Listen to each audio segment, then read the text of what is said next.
ఇప్పుడు ఒక వీడియో చూపిస్తాను. మా వీడియో చూడండి ఎంత బాగుందో.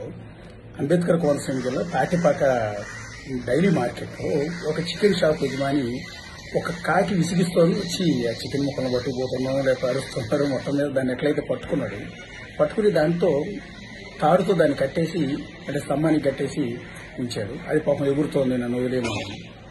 అలా ఎగురుతున్న సందర్భంలోనే ఈ కాకిని చూసి మిగిలిన కొన్ని వందల కాకులు వచ్చేసి ఆ మార్కెట్ చుట్టూ ఆ కాకి ఎక్కడైతే ఉందో దాని మీద కావు కావు కావు కావు అని అరుస్తూనే ఉన్నాయి. చివరికి ఆ మార్కెట్లో మిగిలిన షాపుల అంతా కూడా ఇదంతా చూసి ఏంటిది అంత కాకిని ఎందుకు కట్టేసావు, దాన్ని వదులుతావు లేదంటే వాళ్ళందరూ ఒత్తిడితో చివరికి ఆ కాకిని వదిలేయాల్సి వచ్చింది. ఒక కాకి ఇబ్బంది తలెత్తితే 100 కాకులు వచ్చేసాయి. అందుకే అంటారు, సామెత తెలుసు కదా, ఒక కాకి చేస్తే 100 కాకులు వస్తాయని.